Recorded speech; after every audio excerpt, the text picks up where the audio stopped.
Hello friends, new English ഫ്രണ്ടിൻ്റെ പുതിയൊരു ക്ലാസ്സിലേക്ക് ഏവർക്കും സ്വാഗതം.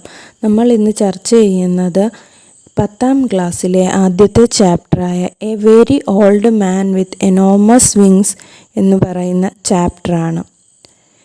A very old man with enormous wings written by Gabriel Garcia Marquez.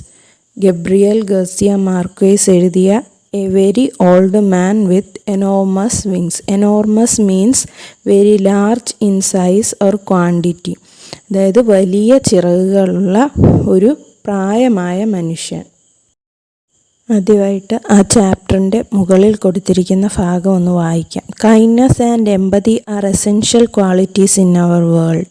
Kindness എന്ന് പറയുന്നത് ദയയാണ്. ദയയും empathy means the ability to understand and share the feelings of another, അതായത് മറ്റൊരാൾക്കുള്ള ഫീലിങ്സിനെ മനസ്സിലാക്കാനും ഷെയർ ചെയ്യാനുമുള്ള കഴിവിനെയാണ് എമ്പതി എന്ന് പറയുന്നത്. അതുകൊണ്ട് തന്നെ ഈ കഴിവും ദയയും നമ്മളുടെ ഈ വേൾഡിൽ, ഈ ലോകത്തിൽ ഒരാൾക്ക് വേണ്ട പ്രധാനപ്പെട്ട ക്വാളിറ്റീസാണ്, ഗുണങ്ങളാണ്. These spread light and hope even in the darkest times. ഒരു വ്യക്തിയുടെ ഇരുണ്ട ജീവിതത്തിൽ അല്ലെങ്കിൽ അവൻ്റെ ഇരുണ്ട നിമിഷങ്ങളിൽ അത് വെളിച്ചവും, ഈ കൈൻഡ്നെസ്സും എമ്പതിയും അതവന് വെളിച്ചം നൽകുന്നു, ഒരു ഹോപ്പ്, പ്രതീക്ഷ നൽകുന്നു. അവർ society tends to isolate the one who appear different, especially those who are weak and vulnerable. അതായത് നമ്മുടെ ഈ സൊസൈറ്റി, സമൂഹം എപ്പോഴും കുറച്ച് പേരെ ഒറ്റപ്പെടുത്തുന്നുണ്ട്. അതെങ്ങനെയുള്ള ആളുകളാണ്?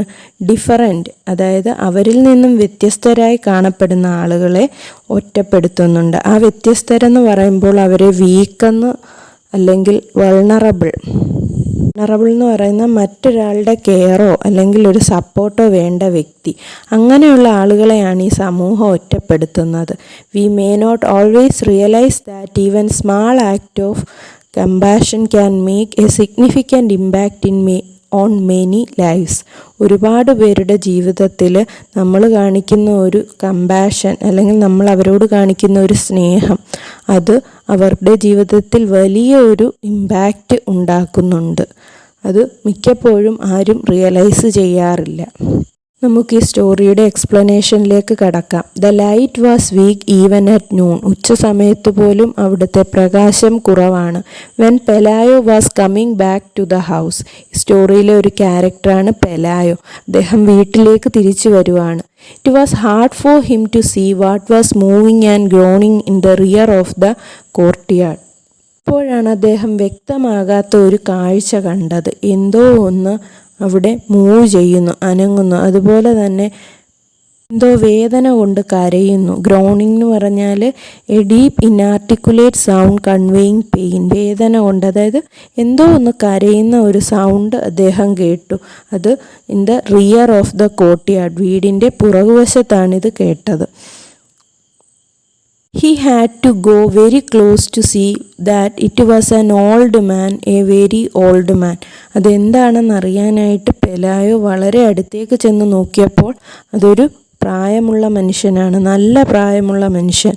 The man was lying face down in the mud. അദ്ദേഹം കിടക്കുന്ന, പ്രായം ചെന്ന മനുഷ്യൻ കിടക്കുന്നത് മുഖം ചെളിയിലേക്ക് അമർന്നാണ് കിടക്കുന്നത്. In spite of his tremendous efforts the man couldn't get embedded by his enormous wings. Embedded എന്ന് പറഞ്ഞാൽ പ്രിവെൻറ്റ്, അതായത് അദ്ദേഹം വളരെ നന്നായിട്ട് അവിടെ നിന്ന് എണീക്കാൻ ശ്രമിക്കുന്നുണ്ട്, പക്ഷേ അദ്ദേഹത്തിന് എണീക്കാൻ കഴിയുന്നില്ല. ആ ഒരു എണീക്കാനുള്ള എഫേർട്ടിനെ ഇംപീഡ് ചെയ്യുന്ന അല്ലെങ്കിൽ പ്രിവെൻറ്റ് ചെയ്യുന്ന അദ്ദേഹത്തിൻ്റെ ആ വലിയ ചിറകുകളാണ്. Frightened by the sight Pelayo ran to get Elisenda. ഇത് കണ്ട് പേടിച്ച് പെലായോ ഓടുകയാണ്. ഓടിയെത്തുന്നത് എലിസെൻഡയുടെ അടുത്തേക്കാണ്. എലിസെൻഡ അദ്ദേഹത്തിൻ്റെ വൈഫാണ്.